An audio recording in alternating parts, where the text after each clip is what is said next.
ladies and gentlemen, now hosting the RizzoCast, put your hands together for Steven Risotto!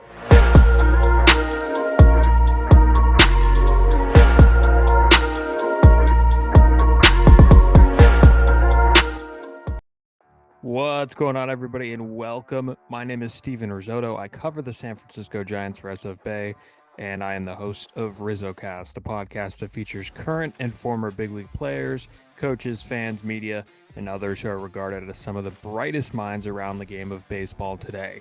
Today's guest is Ken Davidoff, a former beat writer covering the New York Yankees for The Record and Newsday from 1994 to 2004. After that, he became a national baseball writer on Newsday, and later a baseball columnist at the New York Post from 2012 to 2022. Ken is a journalism junkie, and we discuss his career covering baseball in New York, the tall order of covering a beat, column writing, accumulating sources, covering Alex Rodriguez, Derek Jeter on TV, asking Gerrit Cole about spider tack, what he misses about writing full-time, so much more. Coming up next on RizzoCast, this is episode number 141. And without a further ado, let's go ahead and get started. All right, we are back here on RizzoCast with Ken Davidoff, and Ken is nice enough to join the show. Ken, how you doing? Welcome. I'm doing great, Steve. Thanks for having me. And, you know, it's funny because I wrote in the email, I got your name mixed up, and I think I wrote in the email, I wrote David instead of Ken. So I kind of combined your two names. So I'm glad that we could get that kind of cleared up. And when I was coming across your profile, I had read you a lot in New York. And the one thing that I always, was always sticking out to me about New York media is the narrative that we hear so often that playing in New York could kind of, be uneasy for a lot of guys, and how some players are built for it better than others. Do you think that claim is a little bit too overhyped, or is it kind of spot on for a lot of players, or does it depend? No, I think I would argue very diligently that dealing with New York is a tangible skill for any professional athlete because of just the volume here, the volume of media, the volume of fans. And I do think culturally, like New York sports media has a proud history of being pretty critical. Is it sometimes too critical? Sure, you could certainly argue that, but I am proud of my years having served the New York sports media, where I was expected to offer honest critiques, and if that meant going negative somewhat often, I was fine with that. And now I'm a West Coast guy. I'm in San Francisco, and you're obviously an East Coast guy. And I'd always wondered, because like the West Coast, we have our perspective on what we think about, the East Coast sports scene. But what is it like the other way around? What do the East Coasters think about West Coast sports and West Coast baseball in particular? Is there kind of like a reverse like thought that goes into it? What is kind of the mindset of that? Well, I can speak only for myself, Steve. I'm not going to speak for all Yeah. East Coasters. I think West Coast baseball is pretty good. When you look at the Dodgers fan base, the Giants fan base, even the Angels haven't been very good for a while, but they still draw fans. And Seattle has turned into a terrific baseball city. Oakland obviously is a complete mess. Another topic, but I think again it just speaks to volume more than anything else. There's just so much media in New York, and even though LA and San Francisco are big population centers as well, they just don't have the same number of media people around the team every day. How many media people would you approximate, go to let's say a Tuesday night Yankee game against the Minnesota Twins? How many people are in the press box? How many people are covering the New York Yankees on a night like that? I would say around 30, and Wow. that includes print, audio, video, web.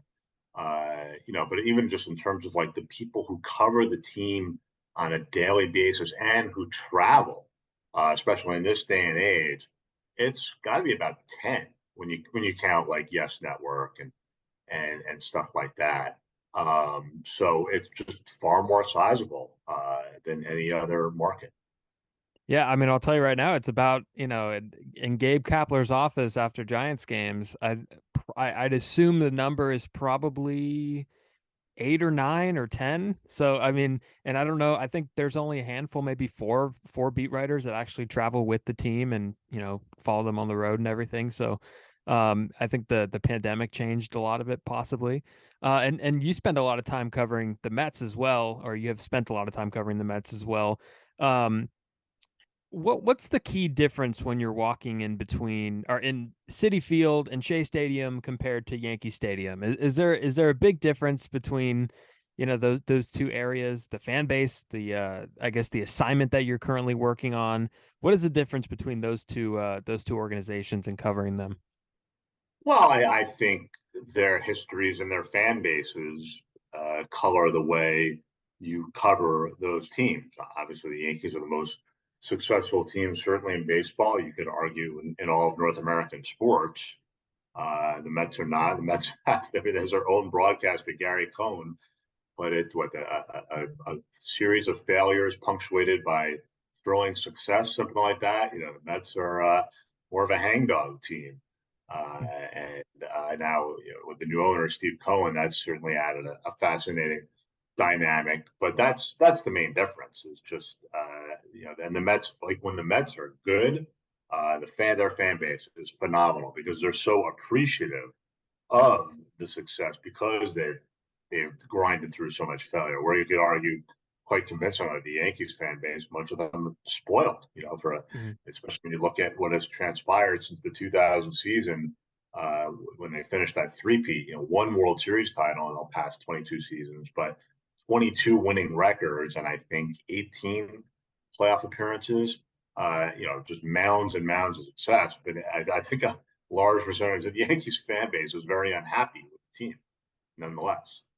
Yeah, no doubt. And I was going to ask real quick about Steve Cohen and the Mets. And do you think that there's a rivalry there between Steve Cohen and the Yankees front office? Like, do they view it as a rivalry? Because I know during the Aaron Judge negotiations, we heard something about how there's a gentleman's agreement that the Mets won't. I don't know how true that was, but do you think that the Steinbrenner family, in a way, view Steve Cohen as a threat, or am I just looking too far into it? Maybe a threat is a very strong word, and I'm using that too heavily. What do you think? Well, no, I look, Steve. I think fundamentally, it's a the two teams are threats to one another because they're fighting over similar terrain. Mhm. I mean, if you really want to get granular, I don't know how well you know the New York area geography, but most people on Long Island are Mets fans because they live closer to Citi Field. Most people in New Jersey are Yankees fans because they live closer to Yankee Stadium. But it's not that hard for a Long Islander to get to the Bronx. It's not that hard for a New Jerseyan to get to Queens. So yeah, at a very fundamental level, same with the Giants and the A's and the Dodgers and the Angels and the Cubs and the White Sox. They are threats to one another. They are fighting over similar customer base. And I guess turning gears here, I read somewhere that being a Yankees beat writer was always something that you had wanted to do since you were like 7 or 8 years old, and you got to fulfill that. What prompted the fascination, kind of as a kid, with baseball for you? What were the teams that you kind of grew up watching? Well, obviously the Yankees, but what kind of prompted the fascination with baseball? Why did you fall in love? Yeah, that's a great question. I think, I was influenced by my family. My dad was a huge baseball fan. He was Willie Mays fan. And he grew up in New York, seeing Willie play in the polo grounds. So he took me to a bunch of ball games. That certainly influenced the fact that I played Little League and played it very poorly. So I never, even at age 7, I was fully aware I was not going to be playing professionally.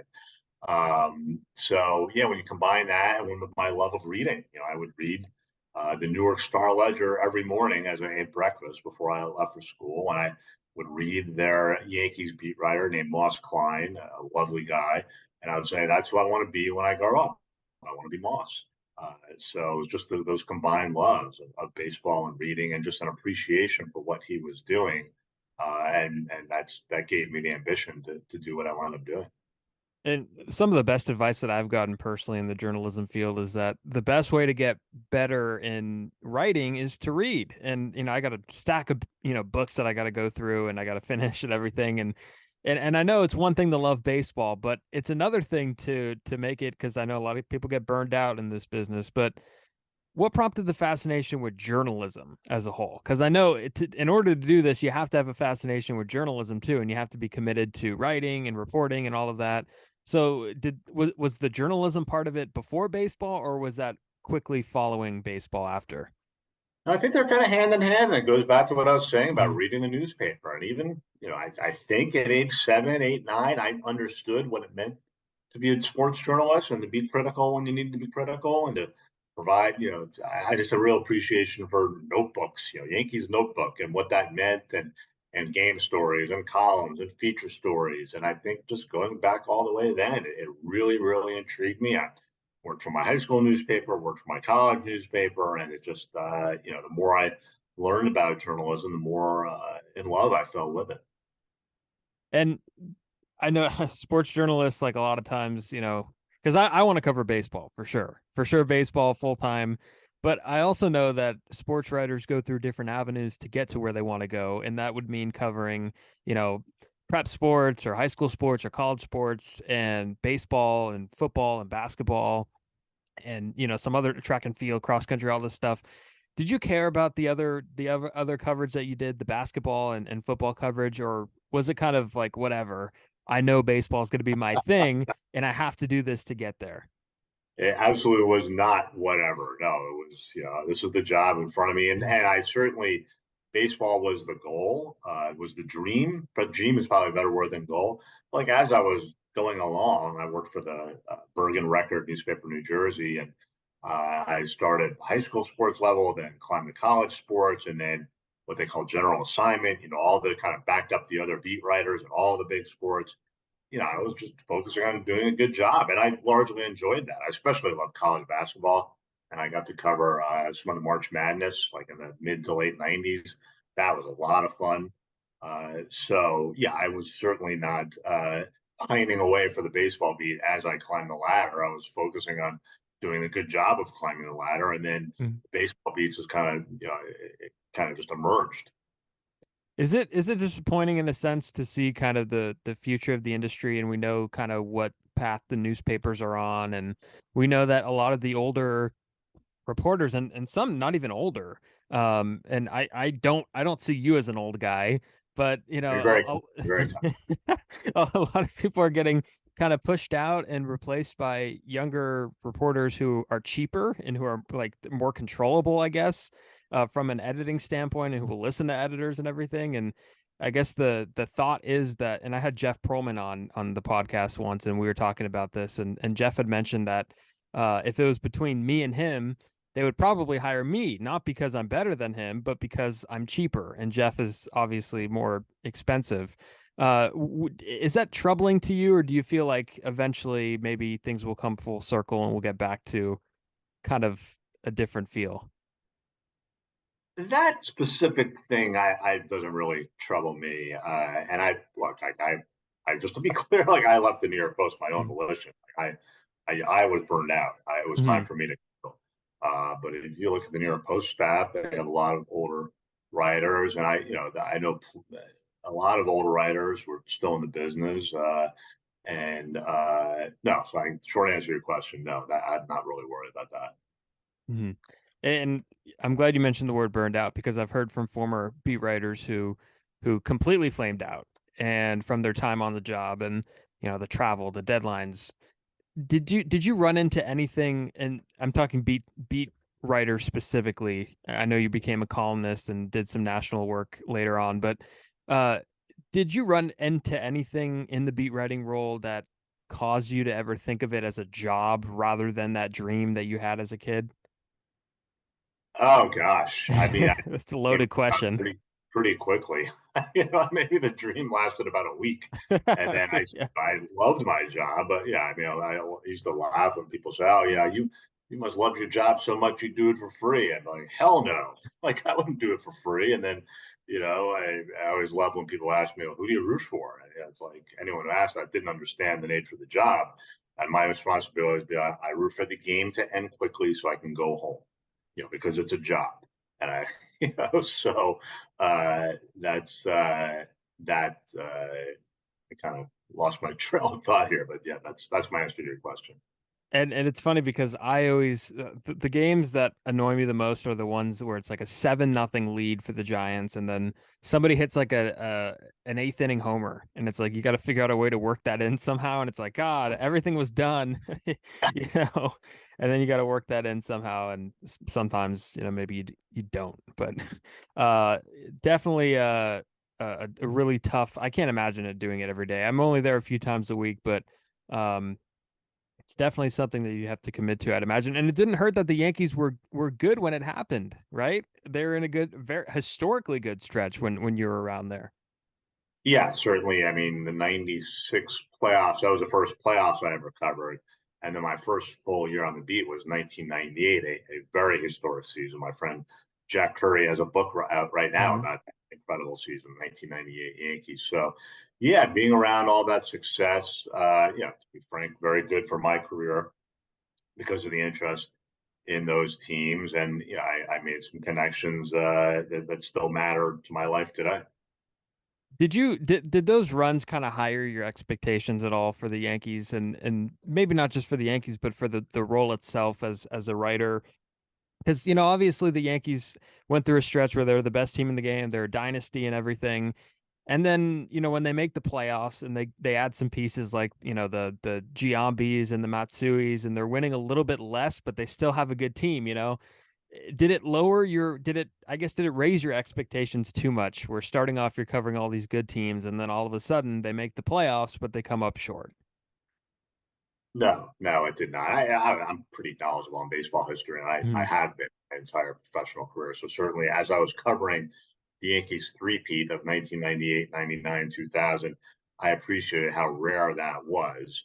I think it was the Yankees' third three-peat, and then they went on to win more the other two times. And the only one other team has done that. It's the A's, 72 to 74. So no, I think that was pretty realistic while that era was occurring. And aside from anything in New York, I'm going to ask what your favorite baseball ballpark is. What comes to mind? Oh, it's easy. But so you're the second person to ask me that today. Oh, Baltimore, Baltimore. Camden, Orioles Park at Camden Yards. I just love it. I love it. Really broke ground when they made that with the retro feel and using the surrounding areas as part of it. With the warehouse and right field, and I still love Baltimore to this day. And everybody copied it right after, huh? Yeah, there's no doubt. But most of them had little different twists that made them among the better ballparks. Cleveland and Denver and Seattle and San Francisco, a bunch other in that decade long period. There were very few bad ballparks that opened in that stretch. Yeah, no doubt. And I feel like, showing up to these ballparks every day, it's always something new, right? But I also feel like the day-to-day duties, on a beat are kind of repetitive in a sense. Like, we were at Anthony DeSclafani's locker yesterday, and I noticed just, the repetitive. I was thinking to myself, after a pitcher's bad start, we ask what went wrong, and then after a pitcher's good start, we ask what went right. And I'm like, it's almost like there has to be another way of. And another thing that I noticed, and then I'm kind of going on a mini rant here, but another thing that I noticed is that, you know, guys have success, and it's almost like journalists ask the lawyer questions. They ask, what they know the answers to, like, oh, what are you trying to go up there and do? Oh, I'm trying to take a good swing, and go up there and drive the ball. Like, it's almost like we have to get them to confirm what we already have seen. So do you feel like it's repetitive and it's often cliche? Just the entire, and I'm capping on the post game press conferences, to be honest, mostly. But do you notice almost a repetitive nature in the business sometimes when you're there every day and you're hearing the same questions just to different guys? Oh, of course. Yeah. No, look, the term beat, comes from a beat police officer, a beat cop, where they have their beats and they walk the same neighborhood over and over again. But the idea is, ideally, every time they walk that beat, they learn something new. And likewise, every time you work a baseball beat or a football beat or a politics beat Hmm. or whatever beat, you learn something new as well. So I will say that the evolution of available data really changed the post game for me, at least. Like I would, you put on Baseball Savant and call up whatever the term said, oh, okay, well, I see you threw more curveballs than usual. Why did you do that? So that, to me, that elevated the level of those post-game questions, as opposed to when I was first starting back in the mid to late 90s. Yeah, and then there's more information for sure, and spin rate and pitch usage, and it's all very very helpful. And for any young journalist out there, kind of switching gears to the sourcing part of the job, for any young journalist out there who wants to get into sports, and they go on Twitter and they see Ken Rosenthal and they see all these national reporters, and they use the word sources, okay, and a lot of them really don't really know what it means. And then when you do know what it means, it's another challenge within itself to try and build those sources and to try and get information.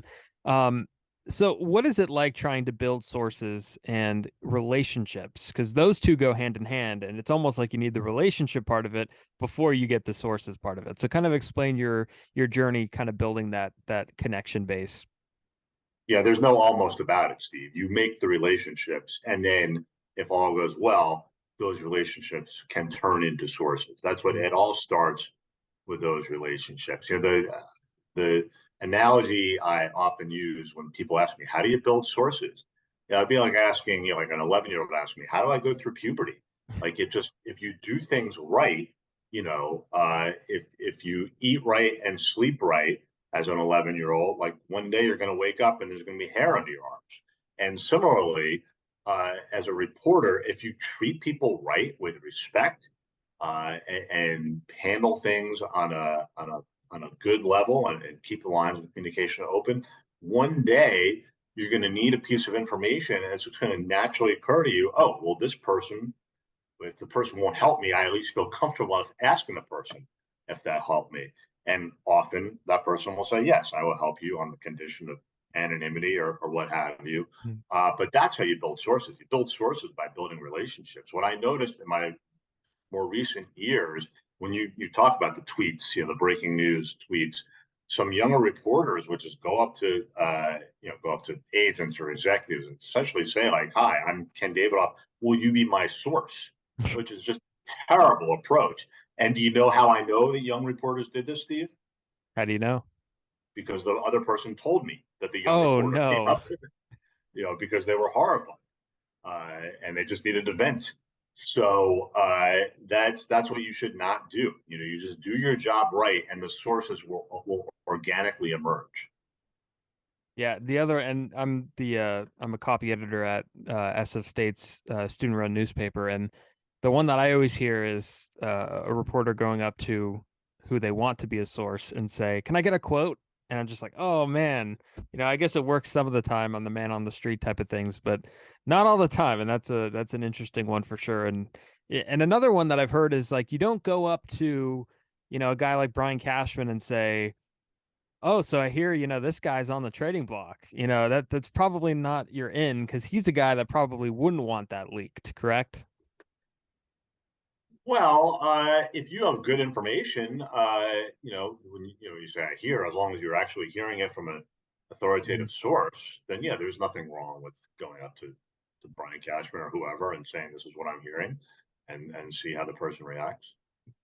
What about like the other, because I know assistant GMs and I who was talking about this? It might have also been Ken Rosenthal and Tim Kirkchin, who did a lot of work on the Orioles beat a long time ago, and they had mentioned that they, when they covered the Orioles, all the executives in the Orioles, they made relationships with all the executives with the Orioles front office, and then soon enough, all of those executives split off to different organizations, and they still kept the relationships intact. And soon enough, they had national sources kind of all over the place. So, and was it different for you going to kind of a national audience, cultivating sources around the league when you had just done New York coverage for all those years?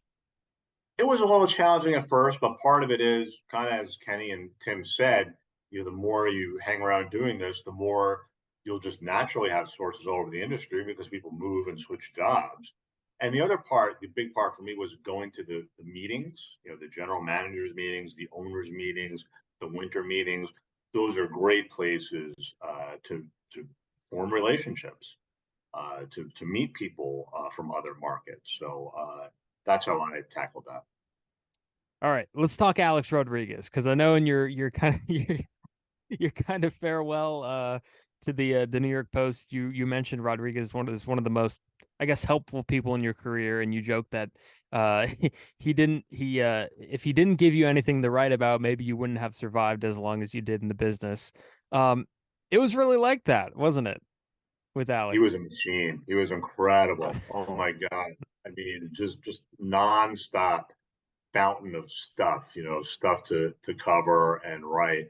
Obviously, both on the field and off the field. And yeah, I haven't seen Alex since I left over a year ago, but when I see him when he was a broadcaster, sometimes we would just laugh, about some of the crazy stuff he did, and the work he created for me.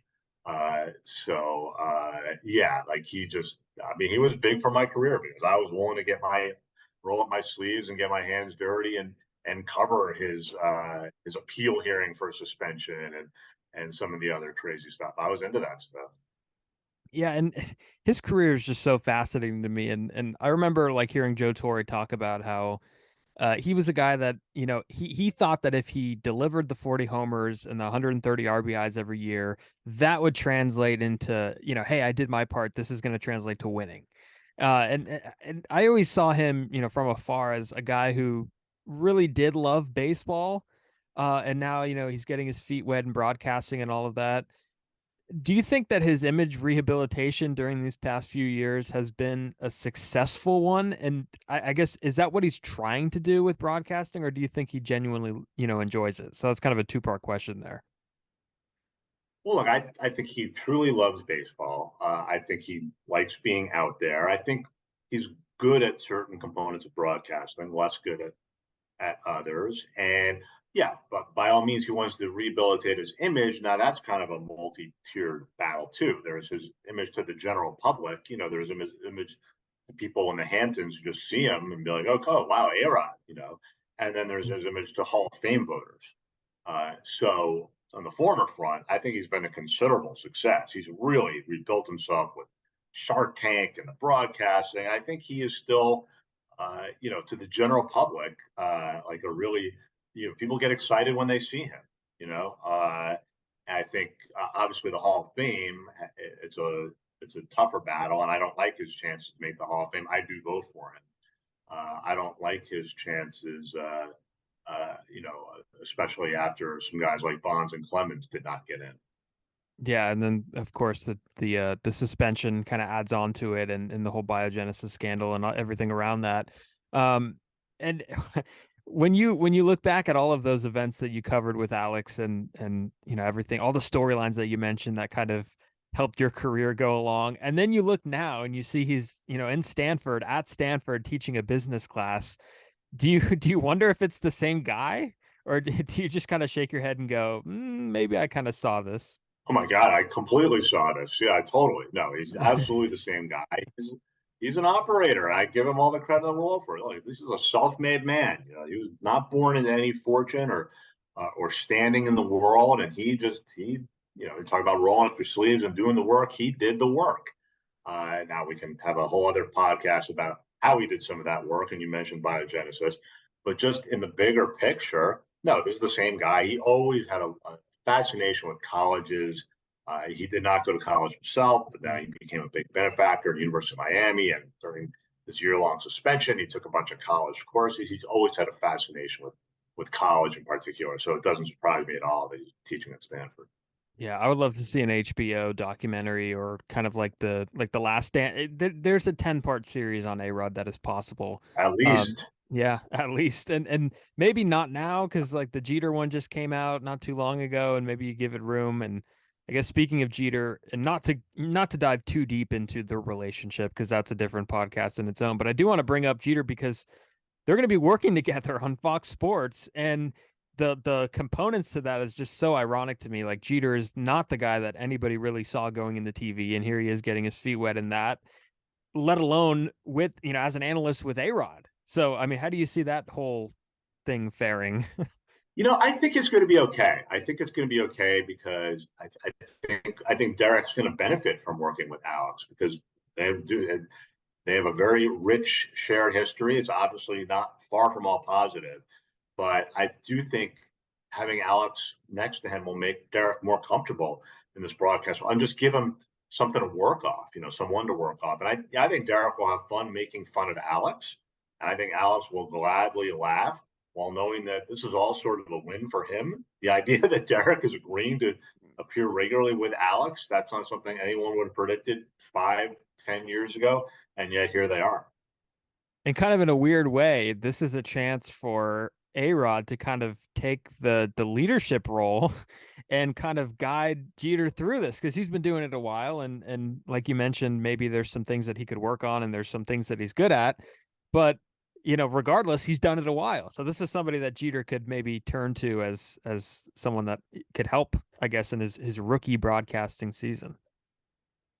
Yeah, just a certain, it's a skill set, the ability to broadcast. And Alex has been doing it for 6-7 years now. So yeah, I agree with you. And I do think specifically having Alex with him is going to help Derek, just because it gives him a frame of reference. Absolutely. I can't wait to see it. And I believe All-Star Game or something might be Jeter's debut on the Fox coverage there. So we'll have to see that. And then obviously after the beat, you became a columnist. You did some national stuff in between, columnist at the New York Post. What changed from the role of being a beat writer to being a columnist? Is it less frequent articles? Is it more frequent articles? Is it more opinion, less reporting, more reporting? What kind of goes into, that transition? You're basically aiming higher as a columnist, so you're less concerned about the backup catcher, the quadruple A player, unless that person has a really compelling story.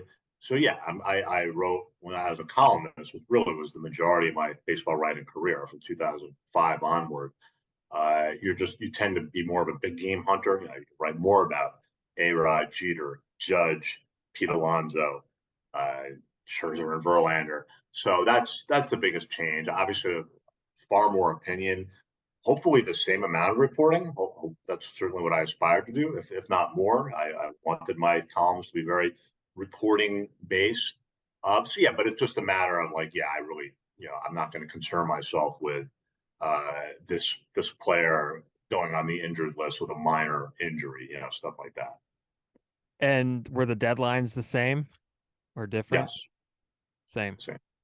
And what is the future for deadlines? Because we obviously know what could happen to print, and I'm kind of at the point where I'll believe it when I see it, because we've been talking about print newspapers going out for a long time and they're still hanging on and everything. But now we see something like The Athletic come about, and I've talked to people, Andy Baggerly, who's in my mind one of the best baseball writers in the country, and he writes for The Athletic, and he's talking about how there's, the deadline is pretty lackadaisical. So if we see more sites like The Athletic coming in and more newspapers maybe shifting to online publications only, are we done seeing deadlines at all? No, they're always. Andy's fantastic. I agree. Mm-hmm. He has some deadline. Yeah. If he went a month without filing anything, he'd be getting email or call from his office. So there's still deadlines. But yeah, in terms of the daily coverage, which is really where the newspapers excel. Let's say the New York Post goes fully digital at some point, which I think is quite possible. I still think in the short term they will cover sports the same way, the daily coverage. I think that's still going to be the Post meat and potatoes, whether that's being consumed online or in print, or a mix of the two. Mm-hmm. Yeah, and the thing about Baggerly, I think maybe the next morning instead of that night is the next morning. I think is his deadline. Not any time, but I think it's more lackadaisical. Yeah.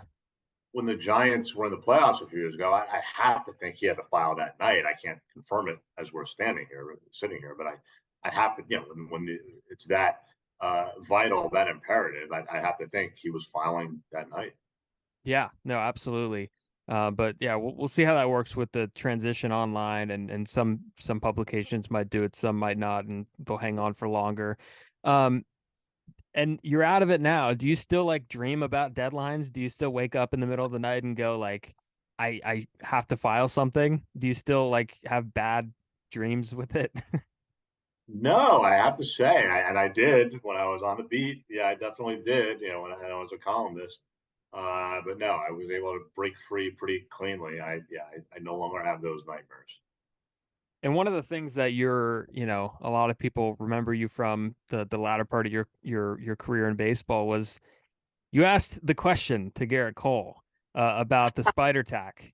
And it was one of the biggest all-time hesitations in an interview that I have seen where a guy just couldn't answer. He was caught so off guard, but at the same time, it was something that was in the news and he was asked about it by you.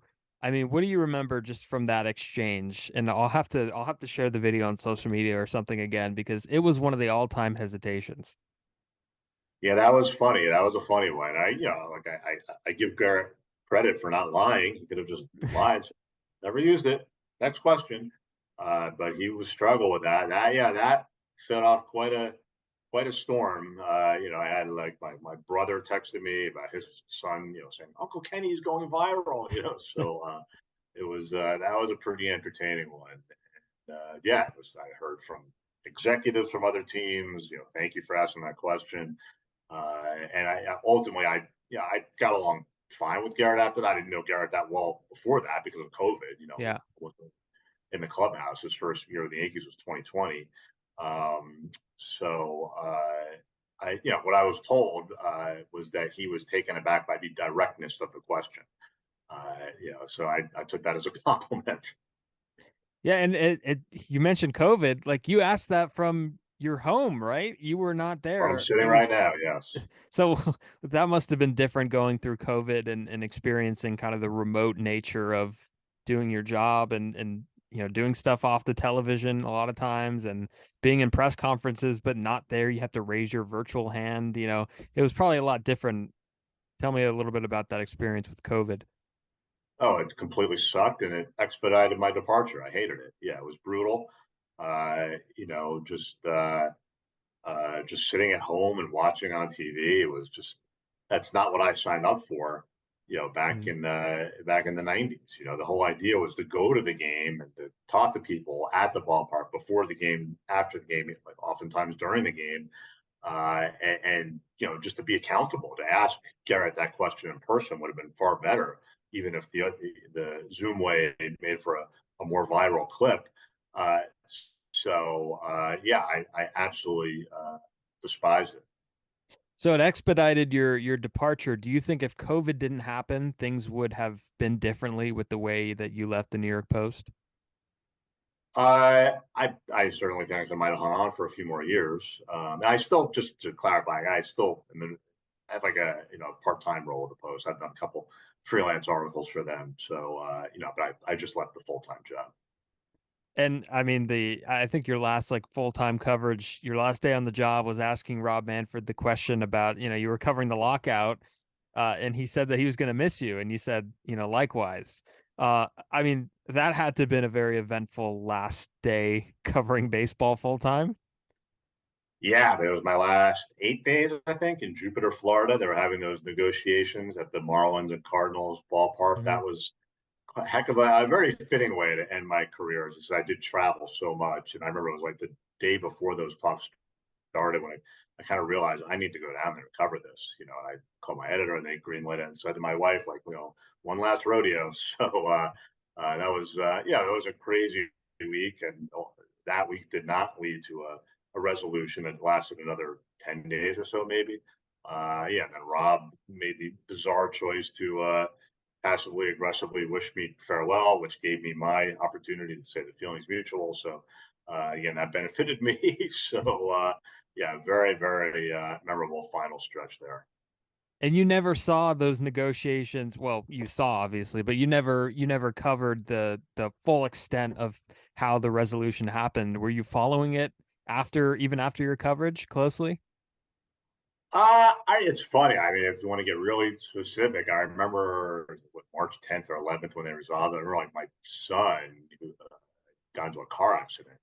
and thankfully he was fine physically, but he banged up our car pretty good. So because I had stopped working, I was in a position to meet him where the car accident happened. We're sitting in the car waiting for the tow truck, and I'm just on my phone. I'm like, oh, they just resolved the baseball. So that was my story of where was I when they resolved that crisis. But yeah, it was very fitting that had I still been working, like I wouldn't. I guess I could have broken free, but that was a pretty big news day, obviously. No doubt, and glad your son is okay. Uh, what do Thank you you. miss? What do you miss most about the full time gig? Well, what I miss most are the relationships, but that's what I've really enjoyed is that I've been able to maintain most of those relationships, because I'm still doing some writing here and there. And I'm gone to the ballpark a few times this year, a few times last year, and I stay in touch with people. I do lunches and just text message here or there. So that's nice. So yeah, that would be the biggest part I miss. Except I'm not thankful. I guess I'm not really building new relationships, Mm. not building as many of those.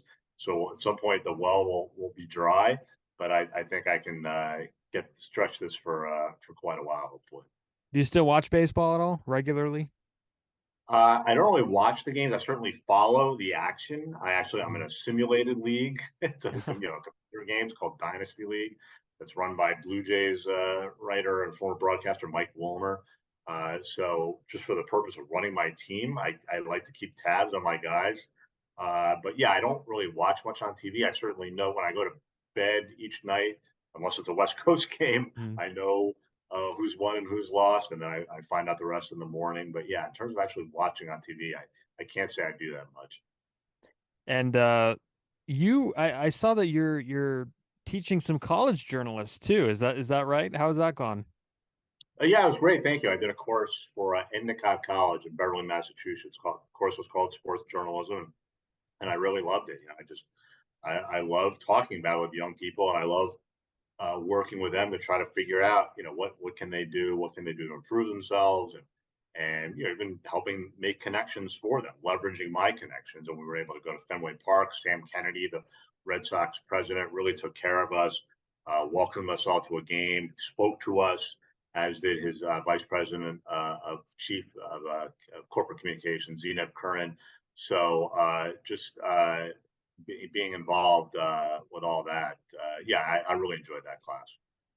Is it possible? Because I've always wondered if it's possible to learn something like journalism in a classroom. And I feel like it's great that you took them to Fenway Park and they got to experience kind of that reporting. And from time to time, you'll see students come around Oracle Park and everything, and uh, they just observe the day-to-day routine, and they get a glimpse of it instead of sitting in the classroom and learning about nut graphs for 45 minutes. So it's a little bit different, but do you feel like it's possible to completely learn journalism in a classroom? Well, that's a really good question, Steve, a very relevant question for me because what I entered this class knowing, okay, I know the material. I think I'm pretty good at connecting with people, especially people of your age. But how do I teach? I don't know how to teach. So essentially, my philosophy was, let's do some work, and then I'll let you know what I think of your work, and I'll give you pointers. So every student was assigned a beat at the college. I worked with the sports information director there to establish pipelines so they could connect with coaches and athletes. And frankly, it's such a small college that I had three of my students were student athletes, and a lot of the others new athletes. So they were able to do that part pretty quickly. So yeah, like they had to submit pieces, whether it was written, audio, video, photo, beat pieces. And then we kind of analyzed some journalism a bunch of different ways. And I had a bunch of guest speakers. I had Dan Shaughnessy, the Boston Globe, uh, who Duke Castiglione from who works TV up in Boston, Steve Buckley from the Athletic, and Katie Strang of the Athletic, Kimberly Martin from ESPN. I think we had a total of 9 speakers in different weeks. Mike Rosenberg, Sports Illustrated, Lindsay Adler, the Wall Street Journal. I'm leaving out a couple. So yeah, my thought was let them learn by talking to real life professional sports journalists, including me, and let's do some work. And I'll let you know what I think of it. Yeah, no, that's awesome. And it's one thing, obviously knowing the material is one thing, and then and a lot of professors that I've come across that have the real world experience, they know the material, but it's another thing grading kids and assigning like homework and stuff. Like that's like a completely different animal, and that's obviously not what you went to school for. But it seems like you're enjoying it. Are you going to continue that? Is that going to be something that you want to keep doing? Maybe in the fall and the spring. Nothing in the fall, and to be determined for next spring. Awesome. And is there anything else that's kind of next for you? I know you mentioned you're still in a part-time role with the New York Post, but and I noticed on your LinkedIn page it says looking for new adventures. So what does that mean for Ken Davidoff looking for new adventures? What's next for you, I guess? Yeah, I've been busy. Steve. I do a weekly TV show in New York called Yankees Nation that runs during the baseball season. I'm the Yankees historian, so I do a segment every week on that. Right now, we're doing a whole long running thing like the 20 best Yankees of the past 20 years. We're having fun with that. I've just been doing a bunch of freelance writing projects.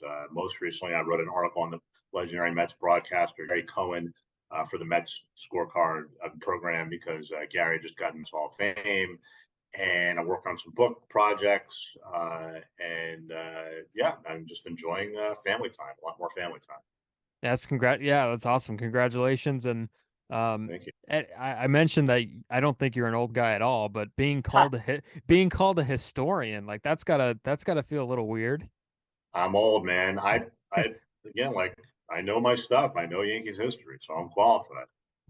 Well, there you go. Ken, I know we went a little over, but I really appreciate the time. And the goal of this podcast is to kind of, share what people do and for a living. And when I talk to media people, I like to really get in depth and what you guys do because I'm fascinated with it. It's something that I want to do full time. And it was definitely a blast having you on. And thanks for coming on. Yeah, thanks for having me, Steve. Best of luck to you. And everybody could if you want to be brave enough and follow Ken on Twitter, uh you could go ahead and do that. His ad, I just had it on here. It's at Ken Davidoff, so his name. Go check him out, and also go check out his classes too. So I mean, if you want to go to college and you want to study journalism on the East Coast, he has a possible gig there that he'll continue teaching journalists. So congrats on that. And everybody could follow the podcast on Twitter and Instagram at RizzoCast and wherever you find your podcasts, Spotify, Apple, etc., etc. Thank you all for listening. More episodes coming soon, and have a good day.